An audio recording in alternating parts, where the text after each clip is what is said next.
Selamat pagi Bapak dan Ibu dosen penilaian aset keuangan dan teman-teman sekalian. Pembahasan kali ini tentang model-model penilaian saham milik PT Semen Indonesia. Pembahasan kali ini akan dipresentasikan oleh kelompok Dino, yaitu Albert Winaga, Koe Jessica Purnomo, Graciel Caroline Paulwijaya, dan Dewi Widianata.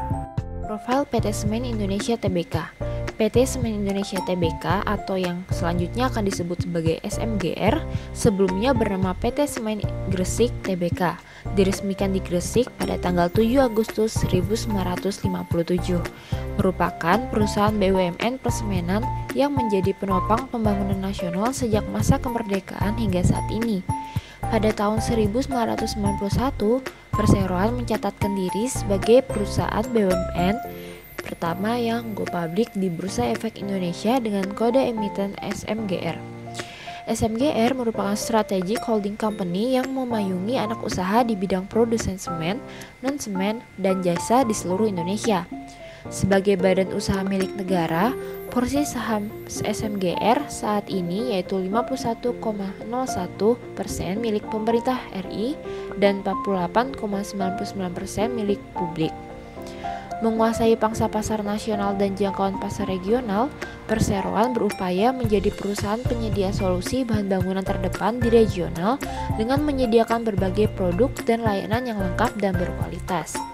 Adapun pendapatan dari PT Semen Indonesia Tbk didapat dari produk dan solusi yang ia tawarkan, yaitu residensial, komersil, beton, energi, pelabuhan dan bandara, jalan, dan bahan bangunan lainnya, yang mana setiap produk dan solusi yang ditawarkan memiliki beberapa pilihan lagi disesuaikan dengan kebutuhan dan keinginan konsumen.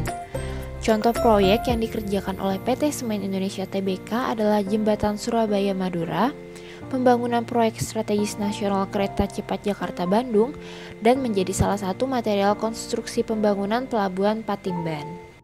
Selanjutnya, untuk menghitung growth SMGR ke depannya, kami menggunakan pertumbuhan GDP. Berikut adalah data pertumbuhan revenue SMGR dari tahun 2011 hingga tahun 2020, di mana revenue pada tahun 2011 sebesar 16.379 telah tumbuh menjadi 35.172 di tahun 2020, atau dengan kata lain, mengalami pertumbuhan CAGR sebesar 8,86%.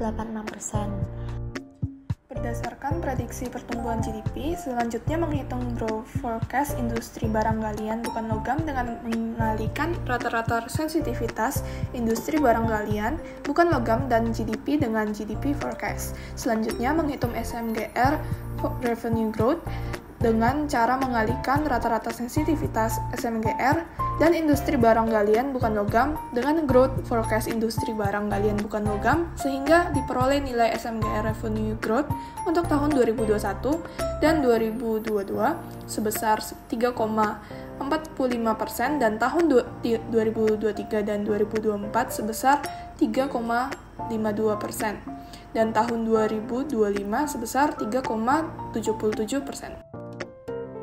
Discounted cash flow merupakan metode penilaian yang digunakan untuk memperkirakan nilai investasi berdasarkan arus kas masa depan yang diharapkan.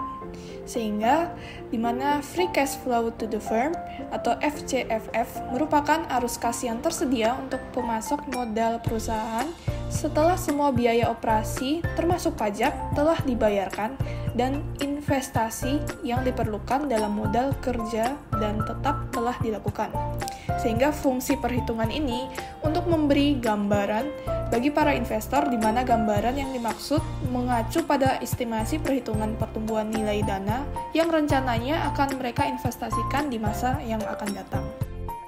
Selanjutnya saya akan menjelaskan valuasi SMGR dengan menggunakan metode DCF, Free Cash Flow to the Firm atau FCFF, menggunakan dari data tahun 2016 sampai akhir periode, dan didapatkan nilai arus kas yang telah di-NPV-kan atau telah didiskontokan sebesar 130.420.262, lalu dikurangi dengan nilai interest bearing debt sebesar 13.979.496, dan didapatkanlah nilai ekuitas sebesar 16.440.766. Setelah didapatkan nilai ekuitas, perlu dicari beberapa nilai wajarnya dengan cara membagi nilai ekuitas dengan jumlah saham yang beredar dan didapatkan nilai sebesar 19.630.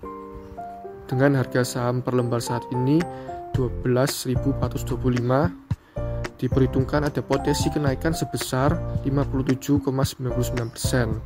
Dan bisa dibilang ini dalam kondisi under value. Jadi harga akan naik ke harga wajarnya, maka kelompok kami merekomendasikan untuk membeli saham SMGR. Tetapi tetap saja ada beberapa resiko-resiko investasi yang harus diperhatikan. Menurut Reilly and Brown, ada beberapa resiko investasi, yaitu resiko bisnis, finansial, likuiditas, nilai tukar, dan country risk. Jadi resiko-resiko tersebut harus diperhatikan dan dipertimbangkan sebelum membeli sebuah saham.